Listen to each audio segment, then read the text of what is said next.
લવ જેહાદથી હિન્દુ દીકરીઓને બચાવવા સરકાર કામ કરી રહી છે, પરંતુ કોર્ટ પરિસરમાં જ લવ જેહાદને લગ્નના બંધનમાં બાંધવાનું કામ ચાલી રહ્યું હોય તો આવું જ કંઈક અમદાવાદમાં બન્યું। જી હા, અમદાવાદમાં જ્યાં નિયમોને નેવે મૂકીને મેરેજ રજિસ્ટ્રાર એક હિન્દુ દીકરીના એક મુસ્લિમ યુવક સાથે લગ્ન કરાવી રહ્યો હતો, જેની ભનક લાગતા જ હિન્દુ સંગઠનો અને વકીલોએ હોબાળો મચાવી દીધો।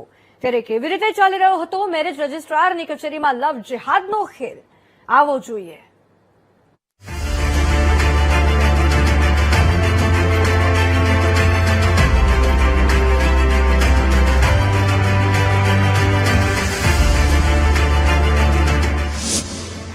યુવતી હિન્દુ, યુવક મુસ્લિમ।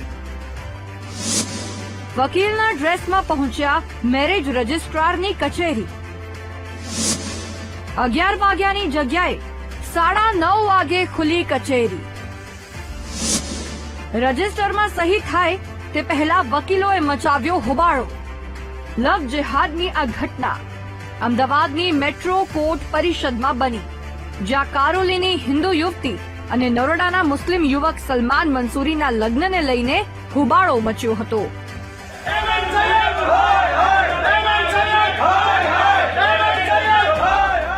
લગ્ન રજીસ્ટર કરવા માટે બંને વકીલોના કપડાં પહેરીને કોર્ટમાં પહોંચ્યા હતા।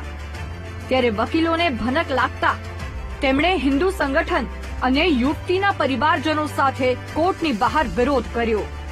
રજિસ્ટ્રાર MM સૈયદ ખુદ મુસ્લિમ હોવાથી પક્ષપાતી વલણ ધરાવતો હોવાનો હિન્દુ સંગઠનોએ આક્ષેપ કર્યો છે। અમે અહીંયા આવ્યા અને એડવોકેટ દ્વારા એમના કાળા કોટ પહેરાઈને, જે હિન્દુ છોકરી છે ને અમારી, એના કાળા કોટ પહેરાઈને ખાનગીમાંથી અંદર લઈ ગયા અને ગેટ બંધ કરીને રજીસ્ટર કરાવે છે। અને હિન્દુ દીકરી જનતાને કાળો કોટ પહેરાઈને લઈ જાય રજીસ્ટર કરાવવાનું કોઈનો હક નથી। મેરેજ રજીસ્ટ્રેશન 11 વાગે શરૂ થાય છે, પરંતુ યુવક મુસ્લિમ હોવાથી 9:30 વાગે જ બંનેને રજિસ્ટ્રારની ઓફિસમાં લાવી દેવામાં આવ્યા હતા। યુવતીના આ પગલાથી તેનો પરિવાર માનસિક રીતે ભાંગી પડ્યો છે। આ પરિવાર લગભગ આ છોકરી 4 મહિના પહેલા શરદપુરની રાત્રે ભગાડી દેવામાં આવી છે, બરાબર છે। અને બીજા બધા એવું કહે છે કે એની જાતે ભાગી જશે, બાકી ભાગી ગઈ નથી।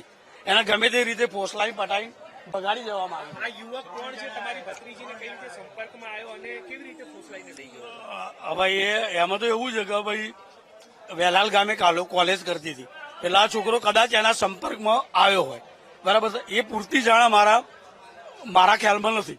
પરિવારજનોનું કહેવું છે કે શરદ પૂનમની રાત્રે જ તેમની દીકરીને સલમાન મંસૂરી ભગાડી ગયો હતો।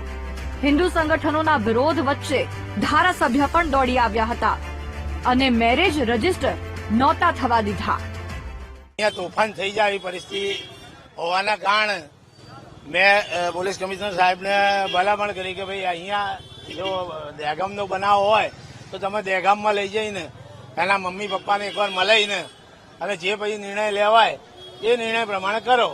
એટલે લગ્ન મેરેજ રજીસ્ટ્રેશન થયા નથી। જે એડવોકેટ રજીસ્ટ્રેશન કરાવાયા હતા એમને એમનું વકીલાતનામું પણ પાછું ખેંચી લીધું છે। એમને પણ ગેરસમજ થોડી હતી, એટલે એમણે જાતે વકીલાતનામું ખેંચી લીધું છે। હિન્દુ સંગઠનોના હોબાળા પછી કોર્ટ સંકુલમાં ક્રાઇમ બ્રાન્ચ પણ દોડી આવી હતી। હિન્દુ સંગઠનો સાથે પોલીસનું ઘર્ષણ પણ થયું અને અટકાયત પણ થઈ। બીજી તરફ ચુસ્ત બંદોબસ્ત વચ્ચે પોલીસ યુવક યુવતીને ત્યાંથી લઈ ગઈ હતી। કેમેરામેન નરેશ સોલંકી સાથે દીપક સોલંકી, VTV ન્યૂઝ, અમદાવાદ।